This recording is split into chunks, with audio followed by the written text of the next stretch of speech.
हम आपको जो भजन सुनाते हैं उनके अंदर नवीन भजन भी हैं और अति प्राचीन भजन भी हैं जो कि बड़े ज्ञानवर्धक होते हैं। आपको हम आज ये जो राजस्थान के अंदर हाड़ौती क्षेत्र है जिसमें कोटा, बूंदी, बारां और झालावाड़ ये इलाका लगता है, तो इस साइड के अंदर जो लोक भजन हैं, यानी कि आप ये मान के चलिए गाय का देसी घी है, वो परोसा जाता है।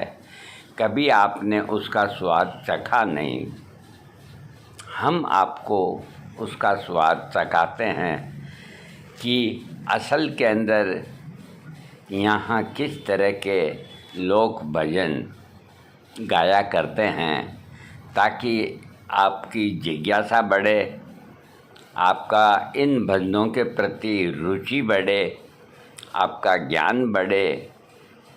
सुनिए। अरे अब के मैया,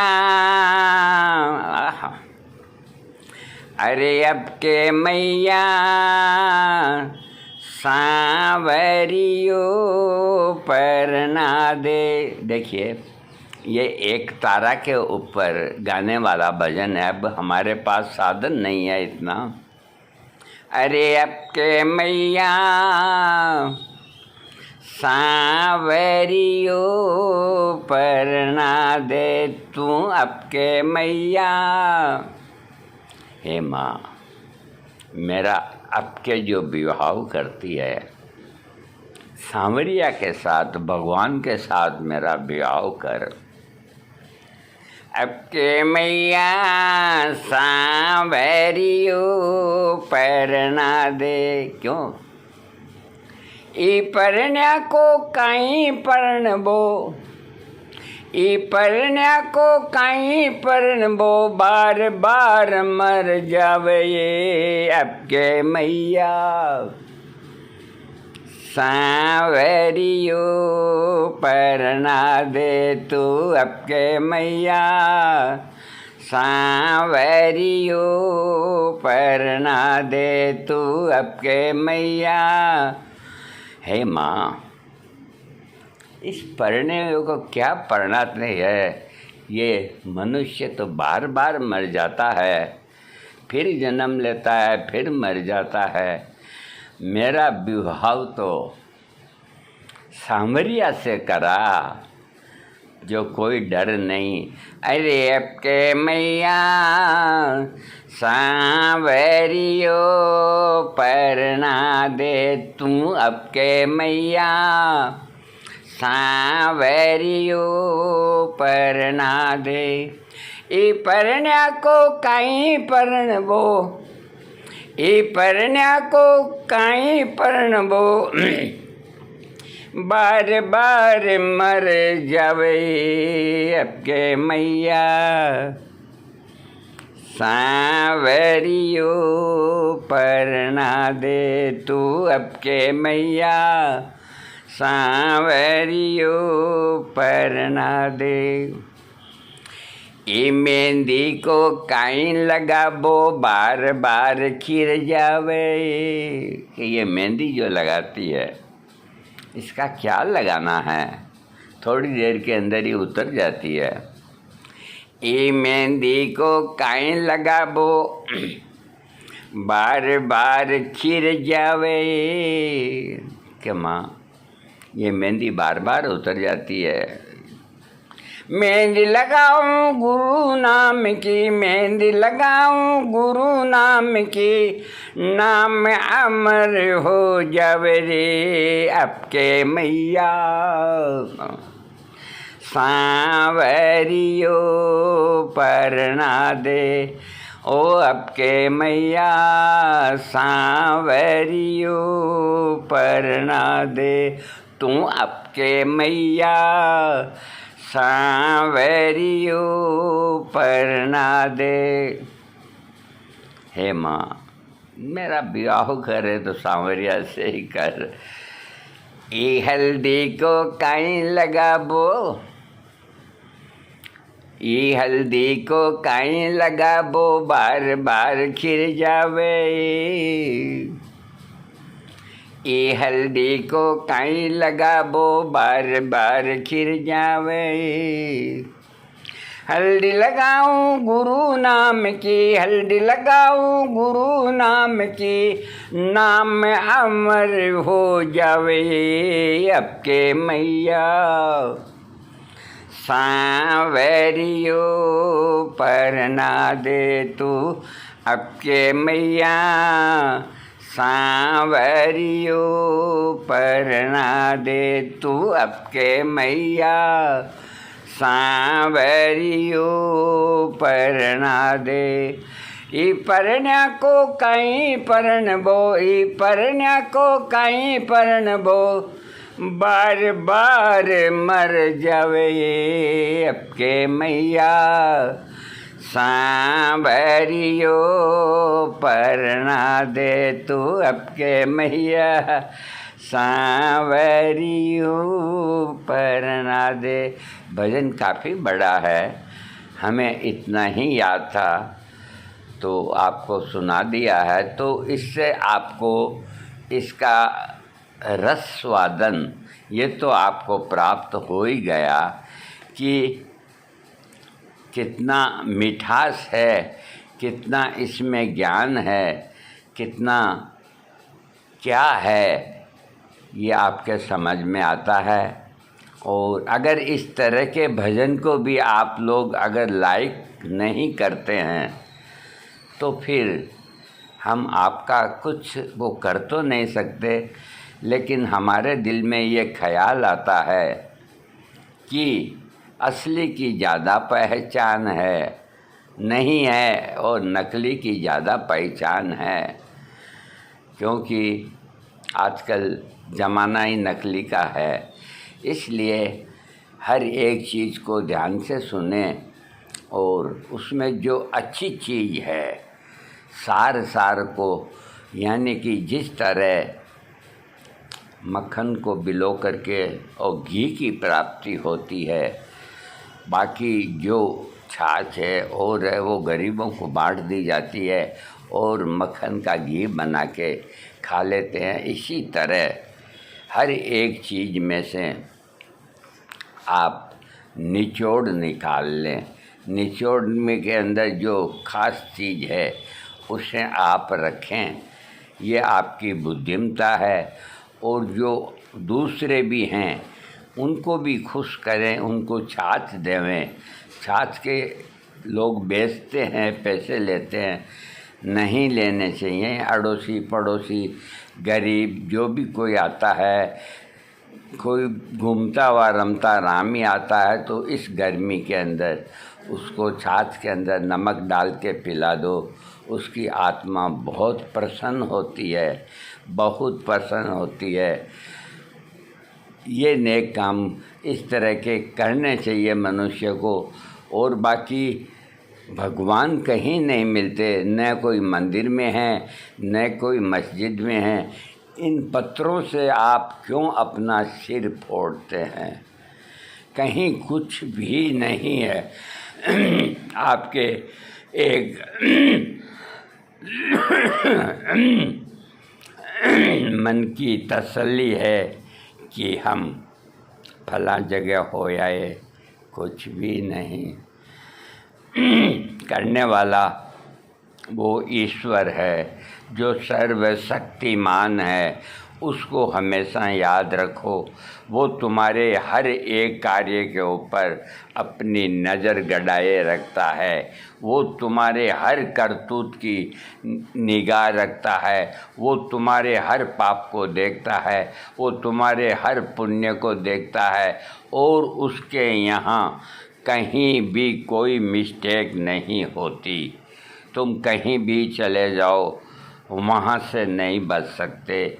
मुनि मार्कंडे जो थे वो जब मरे तो उनको ले गए तो उनको सज़ा मिली स्वर्गलोक में या नरकलोक में कि इनको सूली के ऊपर नग्न करके और चढ़ा दिया जाए। कितनी कठोर सज़ा उनको मिली मार्कंडेय ऋषि को। ऐसे सूली गाड़ दी कि इसके ऊपर बिठा दो ताकि पूरा आर पार हो। मार्कंडेय ऋषि ने कहा कि मेरे को जिसने ये सज़ा दी है, यमराज ने दी है, तो मेरी उससे बात कराओ। वो बहुत तेजस्वी साधु थे, कहाँ बात करा देते हैं, उसमें क्या बात है, तुम मरने वाले हो। तो उनके सामने उनको ले गए कि मेरे को ये बताया जाए कि मेरे को सूली के ऊपर चढ़ाने की सज़ा आपने दी, मैंने ऐसा कौन सा जुर्म किया मेरे जीवन के अंदर जो ये सज़ा आपने दी, मैंने कोई जुर्म नहीं किया था। तब उन्होंने अकाउंट खोल के बताया कि हे ऋषि, तुम जंगल के अंदर घूमते थे और गायें चरती थी, तो एक तिनका लेकर के तुमने एक गाय के गर्भाशय के अंदर, जहाँ से वो गोबर करती है, उसके अंदर तुमने तिनका चुबो दिया और उसको पीड़ा हुई, तो उसी पीड़ा का एहसास तुम्हें होए, इसलिए हमने तुम्हारी ये सज़ा नियुक्त की है। तब मार्कंडेय ऋषि ने कहा कि मेरी उम्र उस वक़्त कितनी थी, कि 13-14 साल की थी। तो उन्होंने कहा कि 13-14 साल एक बालक की उम्र होती है। उस वक़्त वो कोई अगर गलत काम भी कर लेता है तो उसको पाप के अंदर नहीं लिया जा सकता। ये मैं ऋषि हूँ, इसलिए मैं आपको कहता हूँ कि आप अपने कानून को बदल दें। ये पौराणिक बात है। ये अलग बात हो गई कि आजकल 13-14 साल के मर्डर भी कर देते हैं। पहले के लोग जो भोले थे वो 13-14 साल तक न तो स्त्रियां रजस्वला होती थी और न पुरुष कोई सेक्स के बारे में समझते थे कि ये अनजाने में मुझसे हो गया बालकपन में, इसके लिए मेरे को ये सज़ा नहीं होगी।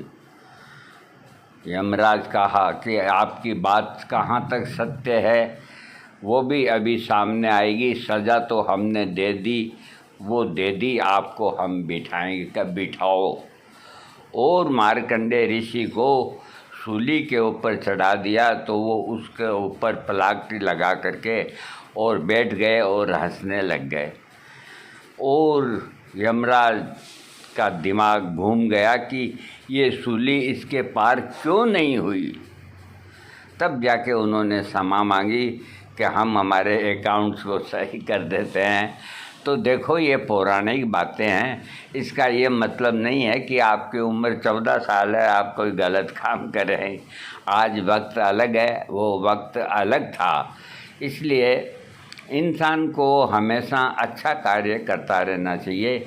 वो सबको देखता है, उससे डरना चाहिए। उसकी जब लाठी की पड़ती है तो कोई आवाज़ नहीं आती। आज अपने संसार के अंदर उसकी लाठी कई जगह पड़ रही है। वो इसलिए पड़ रही है कि अपन ने उसकी सत्ता को स्वीकार नहीं किया। उसकी बनाई हुई सृष्टि का अपन ने दोहन किया, उसकी बनाई हुई प्रकृति का अपन ने नाश किया, उसके बनाए हुए चंद्रमा सूर्य को अपन ने डिस्टर्ब किया, उसका बनाया हुआ कैलाश पर्वत उसको अपन ने डिस्टर्ब किया, अपन ने गंगा को डिस्टर्ब किया, जमुना को डिस्टर्ब किया। इसलिए वो पहाड़ दरकते हैं, मकान टूटते हैं। इसीलिए ये सब कुछ युद्ध होता है और उससे जो प्रदूषण फैलता है, इसकी वजह से मनुष्यों की मौत होती है। तो उसकी सत्ता को क्यों नहीं समझते, अब भी क्यों नहीं समझते। आज कोई सा देश बचा होगा जिसको युद्ध की चिंता नहीं। खाते पीते क्यों लड़ रहे हो। ये जब भगवान किसी को सज़ा देते हैं तो वो कभी लकड़ी की नहीं मारते, वो उसकी बुद्धि का हरण करते हैं, उसकी बुद्धि को भ्रष्ट करते हैं, तो वो मनुष्य कभी सही काम नहीं करेगा। आज पूरा एक कंट्री है, यूक्रेन को मान लो, वो ख़त्म हो गया, और भी कई कंट्री ख़त्म हो गए, और कहीं मरने मारने को उतारू हैं। तो इसमें आश्चर्य की कोई बात नहीं। जब पृथ्वी का संतुलन बिगड़ता है तो पृथ्वी अपने संतुलन को बनाए रखने के लिए इस तरह के ये महामारी या लड़ाई झगड़ा बुद्धि मनुष्य की इस तरह से फेरते हैं कि वो स्वतः ही आपस के अंदर, अरे इनकी तो क्या बिसात है। जब कौरव मर गए तो पांडवों को इतना घमंड हुआ कि हम विजयी रहे, हम बहादुर रहे। तो उन्होंने, यादवों ने मिल कर के और एक दूसरे की छेड़छाड़, किसी की पगड़ी फेंकना, किसी का क्या करना, कि हमने जीता है महाभारत। सब है जो सुरा सुंदरी में इनमें उतर आए। तो भगवान कृष्ण ने सोचा कि अब है जो मामला काबू में नहीं रहेगा, क्या करें। तो वो हताश होकर के एक पेड़ के नीचे पाँव पे पाँव रख करके, बांसुरी को सराहने रख करके और चिंता के अंदर सो गए। इधर ये यादव लड़ रहे थे। लड़ते लड़ते ही उन्होंने देखा कि एक ऋषि तपस्या में लीन है। तो उन्होंने मीटिंग करी यादवों ने कि इस ऋषि का मजाक उड़ाया जाए। तो एक गुजर को बांध के उसके पेट में कपड़े और जैसे, और उसके पास पेश किया ऋषि के पास। है महाराज, हाँ बोलो बेटा कैसे आए। क्या वैसे ये जानना है कि इसके पेट में बच्चा होगा या बच्ची होगी, क्या होगा। अरे वो दुर्वासा ऋषि थे, वो सब समझ गए। उन्होंने कहा कि अरे मूर्खों, इसके पेट में से एक मूसल निकलेगा। मूसल जानते हैं ना, जो उससे कूट के हमामदस्ते के अंदर कोई चीज़ अपन बनाते हैं, मूसल निकलेगा। तो मूसल निकलेगा, हाँ। तो फिर तो वो तुमको सबका तुम्हारा नाश कर देगा। तुम जितने यादव हो कृष्ण समेत, तुम सबका नाश कर देगा। तुम एक साधु की मजाक करते हो। तो वो सब घबरा के और एक जगह जाकर के कपड़े खोले तो उसमें से एक 1.5 फुट का चमकीला मूसल निकला। करे यार, ये तो निकल गया मूसल। तो उन्होंने मीटिंग करी कि ये दुर्वासा ऋषि है, इसका श्राप कभी बेकार नहीं जाता। तो उन्होंने कहा कि अपन मरेंगे कैसे, इस मूसल को है ना जो तोड़ तोड़ के पाउडर करके फेंक दो साले को, फिर कैसे मरेंगे।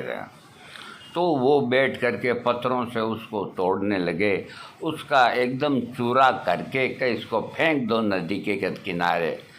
नदी के किनारे फेंक आए और कहा कि अब अपने को कोई डर नहीं। तो उन टुकड़ों में एक टुकड़ा इतना सा साबत चला गया, उसको एक मछली ने निगल लिया। तो एक मछली मार जो था उसने मछली पकड़ी, तो उसको चीरा, तो उसमें से ये चमकीला टुकड़ा निकला। तो उसने देखा कि ये कोई कीमती चीज़ होगी। तो उसके पड़ोसी में एक शिकारी रहता था, बैलिया बोलते थे। उसको दिखाया कि यार ये मछली के पेट में निकला है, क्या है। कि तेरे काम की चीज़ नहीं है, ये इतनी की चीज़ है कोई धातु की, तू कहे तो मैं ले लूँगा, तुम ले ले। तो उसने उस टुकड़े को रगड़ के और अपने तीर के आगे की नोक की जगह फिट कर दिया और निकल गया जंगल के अंदर शिकार करने। तो भगवान कृष्ण लेटे हुए थे, तो उनका पाँव उसको दूर से दिखा। तो उसने समझा ये हिरण का कान है। तो निशाना मार करके और तीर चला दिया और जैसे ही भगवान कृष्ण को तीर लगा, हाय अर्जुन मैं मरा। अर्जुन, पांडव, गुर्जर सब इकट्ठे हो गए कि भगवान ये तीर को निकाल दें। कि नहीं,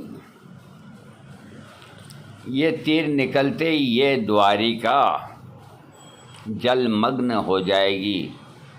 तो भगवान आप युद्ध में ऐसे बड़े बड़े कई तीर लग गए और लग गए, ये मामूली, ये इसको मामूली मत समझो। हे अर्जुन तुम मेरी बात को सुनो, मैं बहुत जल्दी मरने वाला हूँ और मेरे मरने से पहले तुम जितनी गोपिकाएं हैं और जितने परिवारजन हैं उन सबको यहाँ से निकाल के और सुरक्षित जगह चले जाओ तो तुम बच जाओगे, नहीं तो यहाँ जल जलाकार हो जाएगा। तो समय की नज़ाकत को देखते हुए मामा उग्रसेन ने कहा कि ये कृष्ण ठीक कह रहा है, चलो। तो वो सब रवाना हो गए, सब अपनी अपनी गोपिकाओं को औरों को लेकर के, और पंजाब हरियाणा की तरफ से वो आए।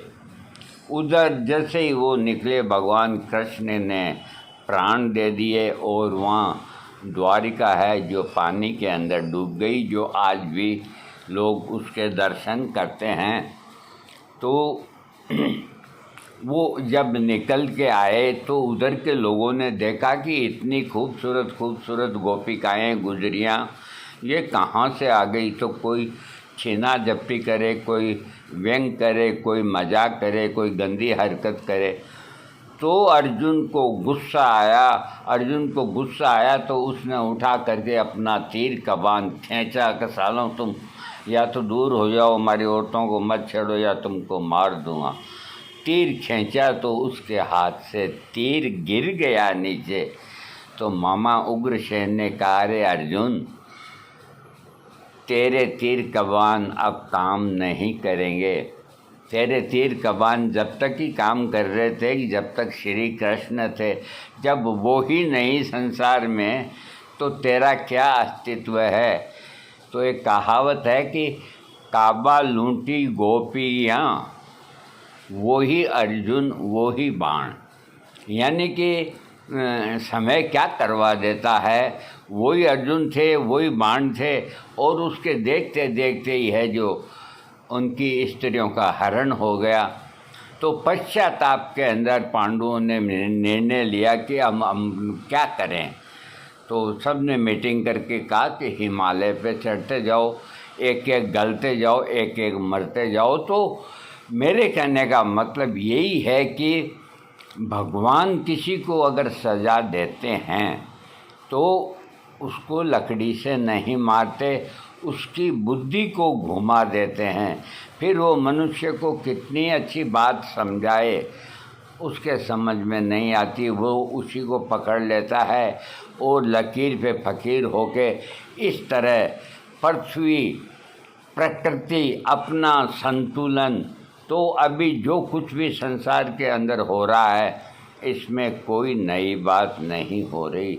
इतना पापाचार बढ़ गया, इतना अत्याचार बढ़ गया, तो वो अपना संतुलन प्रकृति बनाने में लगी है ताकि जो कुछ बचे वो शुद्ध बचे और मनुष्य इस तरह की गलती आगे जाके ना करें। दोस्तों वीडियो बड़ा बन गया, मैं माफ़ी चाहता हूँ। अब प्रसंग पे प्रसंग आ गया, इसलिए